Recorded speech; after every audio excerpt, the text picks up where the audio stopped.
విశాఖ సముద్రంలో పడవ బోల్తాపడి ప్రాణాలతో బయటపడిన మత్స్యకారుడు చిన్నను వైసీపీ అధ్యక్షుడు వైఎస్ జగన్ ఫోన్లో పరామర్శించారు. ప్రమాదం జరిగిన తీరును, ప్రాణాలు దక్కించుకున్న విధానాన్ని చిన్న వివరించారు.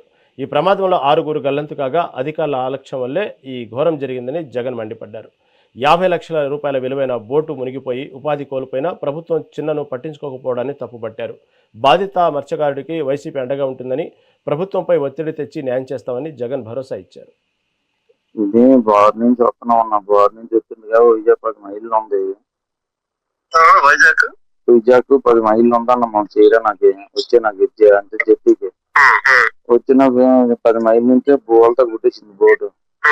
బోల్తా కొట్టేస్తే ఎప్పుడైతే బోల్తా కొట్టేసిందో ఆ తెరబడిపోయిన వెంటనే బొడికి ఎక్కువ మీదన ఎక్కువ బోటు మీద కింద మనిషి ఉండిపోయాను. కింద మనిషి ఉండిపోతే ఇంకా 6గురు ఉన్నాం. ఇది 7గురు వెళ్ళాము, 6గురు ఉన్నాం.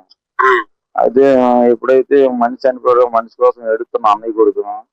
మా అన్నయ్య కొడుకు చచ్చిపోయాడు. మా అన్నయ్య కొడుకు బాబు నాయన మా అన్నయ్య నేను ఏడుస్తున్నాను. అక్కడే బోర్డు కింద ఉండిపోయాడు. బోర్డు కింద ఉండిపోతే ఆ బోర్డు మీద ఉన్నాం మేము. ఆ తేలుతుంటే ఆ బోటు మీద తేలుతుంటే తెరబడుకుని బోటు మీద ఉంటుండగా 9 గంటల వరకు ఉన్నాము. 6గురు బోటు ఇంకా కిందకి వెళ్ళిపోయింది అన్న. ఈ 6గురు ఈస్తున్నాము 12 అవుతుందో 11 అవుతుందో తెలీదు. ఆ టైంలో ఇంకో మనిషి కనిపించలేదన్నా. కనిపిపోతే ఇంకా 5గురు ఉన్నాం. 5గురు ఉంటే ఆ మనిషి మరి కనిపిపోతే మనం ఏం చేస్తాం, మళ్ళీ 5గురు ఒక్కడే ఉందాము తెల్లవారిన దాకా అని చెప్పేసి ఉన్నామన్నా. ఉంటే సరే 4 అవుతుందన్నా.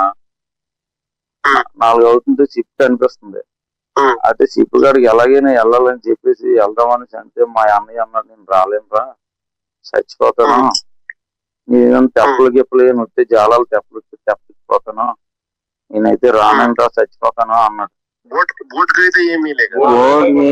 అన్నయ్య నేను అప్పుల్లో ఉన్నాను అన్నయ్య. మనం అడిగేది కూడా కానీ బోట్ కన్నా ఈకపోతే మన బోటు ఈకపోతే మన జీవితాలన్నీ నాశనం అయిపోయినట్టే కదా. నాన్న చచ్చిపోతాను అన్నయ్య. ప్రభుత్వం మీద ఒత్తి తీసుకొచ్చి కర్మ చేద్దాం. అన్నయ్య ఎట్లా జరిగింది ఇది?